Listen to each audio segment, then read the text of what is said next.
We are absolutely being scammed by society into being poor and literally begetting poverty onto ourselves.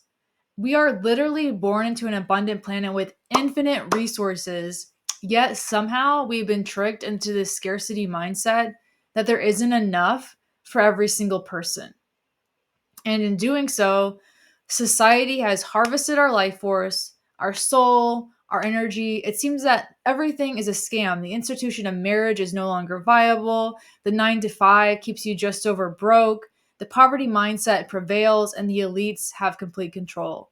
And most of us are barely surviving paycheck to paycheck. We are then gaslit by the overlords into thinking that this is somehow our fault. And that there are limited resources, that money is hard to come by, that it's scarce, while hiding the truth about how to actually earn more money in an easy way or an effective way from the average person. We are meant to heal, feel, and grow and express ourselves. And honestly, what happened to freedom of expression? Because let me tell you, it's no one's dream job as a kid to be a wage slave or a factory worker. But literally, somewhere along the way, we are thrown out of alignment to what is possible. Instead, we have to do what is practical simply in order to survive. And I would argue to survive for what? We're not even working towards anything anymore. We're just working.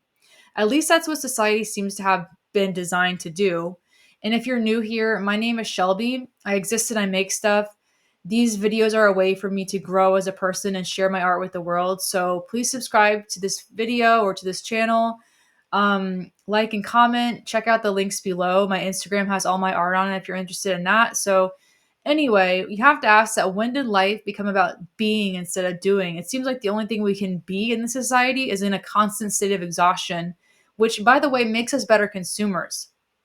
It seems that the more distracted and disconnected we are, the more that the elites celebrate, because then we're more likely to spend on stuff to help us cope and to stay numb. It seems that sociopaths rule society, and those of us who can't be cutthroat, or if we have a big heart, we get left behind at the best, but usually we are brutally punished and taken advantage of for our good nature.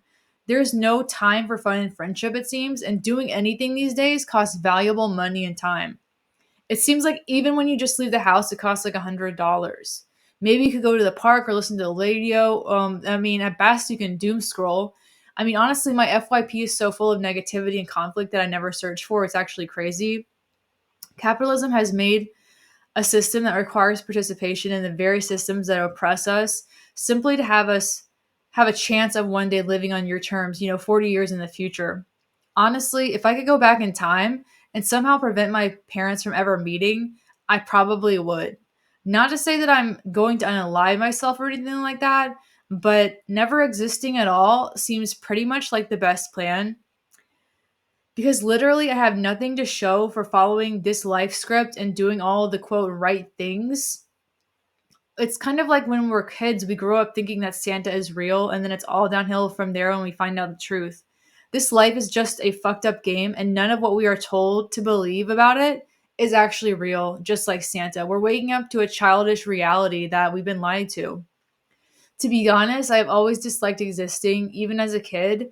I remember trying to make myself disappear and wishing that I had never been born. So many of us are being shackled, with early childcare responsibilities, like when we're still young.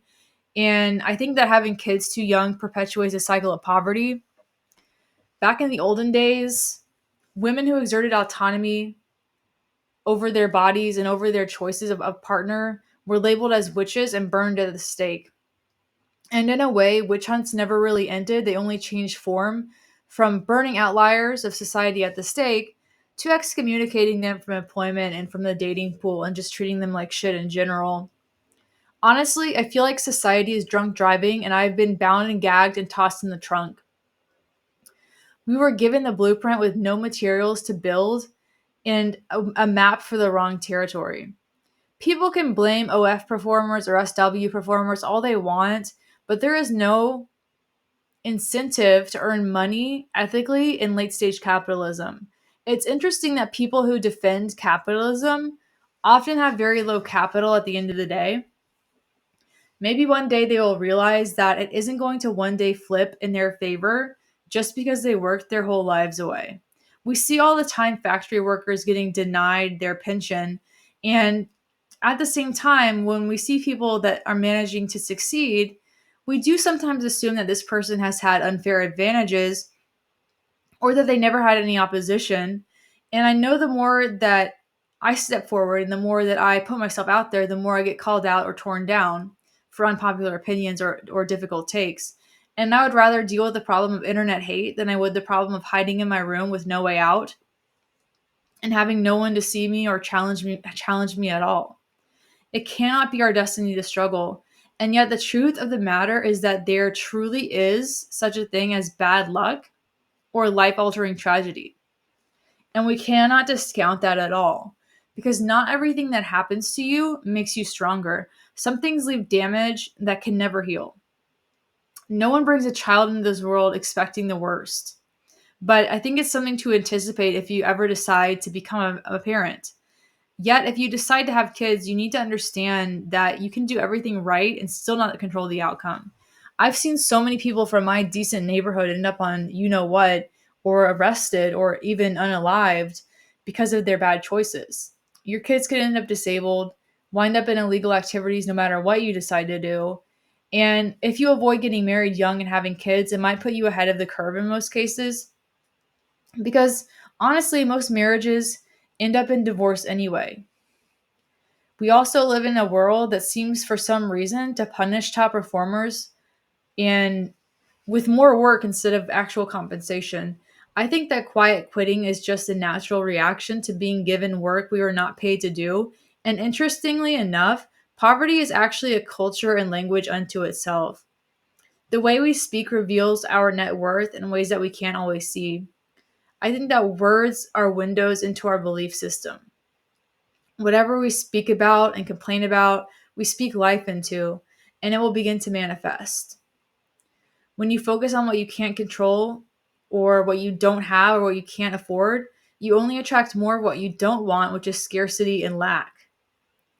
I definitely am super guilty of doing this when it comes to focusing on what I don't have, what could have been, what should have been, what I was owed, how unfair life has been for me. But if we want to change, we can't blame other people. The truth is that there is more abundance than there is scarcity. But when we prime ourselves to see problems and are immersed in a culture or a system that creates a collective identity out of being poor, it's almost impossible to see the abundance that's going on right in front of you. Excuses and living in the past are the prison bars for growth. I attract awareness for the patterns that I need to change. I want to become aware of everything that I need to improve upon. And I hope that I will find a way to believe in me and talk myself into what's possible instead of constantly talking myself out of it. I have to stop negotiating with myself and we have to start disciplining ourselves for success. Honestly, I want to have dominion over my life and over my choices. I feel like my mental state dictates my life. I can only expect results that are aligned with my mental state. I have said maybe I'll start tomorrow for year after year. And instead of being obedient to my goals, I have been reconfirming my limiting belief that I can't trust myself. I have practiced not trusting myself for decades. And although I have learned to have boundaries with other people, I haven't learned to have boundaries with my own limiting beliefs and behaviors. I have based my actions based on what feels right in the moment versus what's actually aligned with my goals. The truth is that we never act inconsistently from our programming. We have to become aware of it in the first place, which is easier said than done. Part of the reason I made this channel was to be able to see my shortcomings and grow from that new level of awareness. And a lot of times that's difficult to see when there's a lot of criticism directed at me. I think that self esteem is what we say to ourselves, even though when the world has turned against us. You cannot genuinely speak highly of yourself through affirmations in the mirror if it contradicts your actions. People pleasing is an indicator of emotional poverty, and to be honest, I don't know how to become the greatest version of myself. If I don't outgrow my excuses, I will outlive my potential. But they have put us in a state of need and lack by design. Society knows it can profit more from broken people than people who are self-actualized. Low vibration humans want other people to struggle and resent it when their own when their own manages to escape and rewrite cultural curses. I want to see positive changes in my life, and I want everyone to make the money that they deserve for their efforts. I just don't know how much longer I can keep complying to this idea that this is the way things should be, and that's just the way society is. Most millennials and Gen Z are living paycheck to paycheck, in spite of having access to the most information and opportunities of any other generation. I mean, I guess you could argue that we don't have the same opportunities, but I have already gotten to the point where I can't pretend that the way we live is normal. We are taught to be grateful and grovel for the crumbs that are thrown our way. And if you are born in the wrong place at the wrong time, you don't have agency. You just react to life without any real choices. Agency is a privilege, options are a privilege. It seems like you can't save your way out of poverty. The only option is to earn more money, but how? People will blame a lack of financial literacy on people who come from generational poverty, but I don't think that's what's happening. I think it's cyclical, it's systemic, and it's made to be this way on purpose. If the ends don't meet, then there's just nothing to save. Poverty and misfortune are criminalized in most cases. So many of us are not just in survival chapter of our life, we are in a never-ending story. Poverty will never go away because the benefits to the elites is just too great. They want us dependent and weak in order to be stuck in the system. The truth is, we want to change the world. We have to start by changing ourselves. And just remember that someone from a war torn nation would kill to be in your shoes right now. There are levels to struggle, and it's all just a matter of perspective. We need to start focusing on solutions instead of problems. If we don't change what we prime ourselves to focus on, we will never see the opportunities that are right there in front of us. I know that I'm guilty of this, but blaming other people for our actions absolves us of responsibility. We have to let go of victim and poverty language. And if people that look like you, or if you think that people that look like you or come from where you come from can't make it, and that's what you truly believe, then you won't be able to escape yourself because of your beliefs. We have to acknowledge that the systemic factors are real, and it's not an excuse for these external factors to dictate our next move or spiral us into self destruction. Living in fear causes contraction, and contraction kills creativity. Making more money at this point is the only option. We have to go from consumers to producers. We are brainwashed to be broke through the participation in get rich quick schemes, gambling, buy now, pay later services, DoorDash, even buying food and delivery. Broke habits keep us poor, and I'm super guilty of spending my expendable income on DoorDash instead of investing it. I want to do what it takes to break out of my poverty mindset and find a way to build a nest egg. We want to build a life of abundance, but we don't know the language of wealth. We have to stop thinking on what we don't have and what we can do instead of how and what we can do in order to afford it. Poverty tells us that the more we trade our time for money, the more we will be rewarded, but this isn't true. Having a job means just over broke, and the language that we speak as people who are broke is very reactive. Life seems to just happen to us, and I don't want my identity to be that of someone that is just the victim. I want to evolve, and for many, poverty is seen as virtuous, and wealth is seen as inherently bad or sinful. We hate wealthy people for not giving us handouts like for some reason we are owed what they have been able to earn. I think change starts with us. Because think about how much positive change you could make if you were wealthy. The results that we are getting are the byproduct of the value that we bring and the complexity of the problems that we are able to solve. And the thing is that if we grow up around people who demonize wealth and sanctify struggle, we will be torn down and sabotaged if we even start to earn our way out of poverty. We will be name called. We will be told we are greedy for not giving a man a fish and instead giving him instructions on how to do it themselves. Money is a powerful tool that can give you a better life through the options that it unlocks. And many of us have big ambitions with our expectations, but not big ambitions when it comes to our actions. Some say that poverty is a matter of mindset and choices, but in so many ways, escaping poverty is like learning a new language and culture without being immersed in the language of wealth by native speakers of that culture. The thieves' mindset means we find rationale in all the wrongdoings we have to do in order to survive. There is no virtue in poverty because of all the survival mode choices that we have to make that might be unjust or illegal. Life might seem like one big party until you wake up at 40 with nothing but 2 decades of hangovers to show for it. And I'm trying to learn to love delayed gratification. I don't want to be this in the same place at 42 as I am at 32.